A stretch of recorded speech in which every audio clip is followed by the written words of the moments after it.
ठीक बा कि आज राजा जी के कोरवे में जवान हो के दिए। अब कितना जवान हो ये तो हो गए। हाय सुनिए जा प्यार कल है परसों ओहो तीन जीत लिया बेस के कायल रहे भुला गइलाई से हर जैसे भाईल रहे। क्या कहता है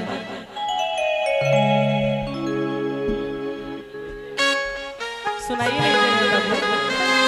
नहीं सुना पहले लॉलीपॉप पब्लिक बोला था सुने ना। हम ध्यान नहीं दे रहे ध्यान क्या दे रहा है कि कहियो हमरो गलिया बाबो कौन हो? अरे है लंका की सटवा गड़बड़ा गया कि हम निकोरिया पहन के आ गए। उनके नीचे भेज दिए। हाँ दूर से हो। अच्छा हम जाए उधर ठीक ठीक कि हम के जानी भूलई हो आ गलिया हमारा मिले आई हो के हो? आहे लगा तमचवा ये बोले कि अपन यार के फोन करके कहत रही कि बाबू ये सोना पहले के प्यार इतना मर्यादा में होत रहे। अब तो खैर व्हाट्सएप आ गई बा वीडियो कॉलिंग हो जाता तुरंत कहां बाड़ू के नहीं बाड़ू। कव्या जी हां जारी लेवल के प्यार कैसन हो गया बा?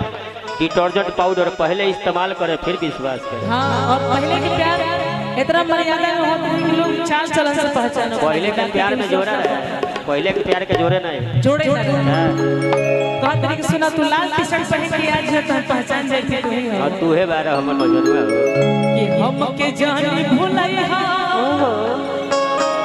आ गलिया हमारा मिले आई हो लंका टी सटवा अरे लंका टी सटवा आ कहियो हमारा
आगे रहने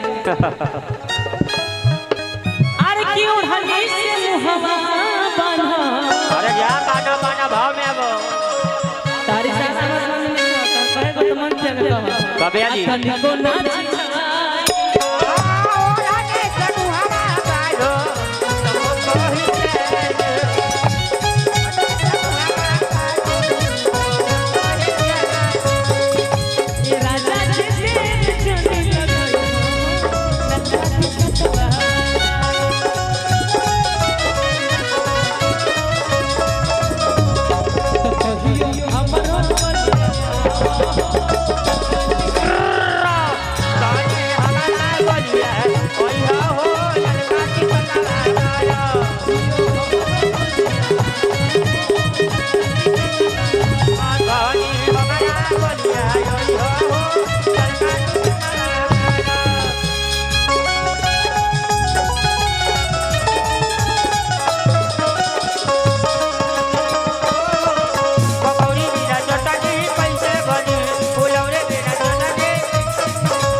गोलिया में ओई हो आके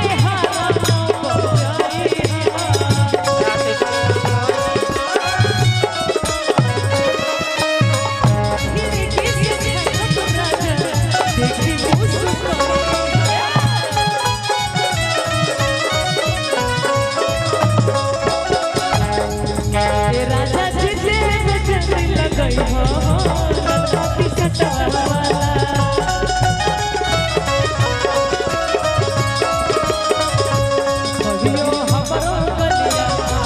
चलो चले कहो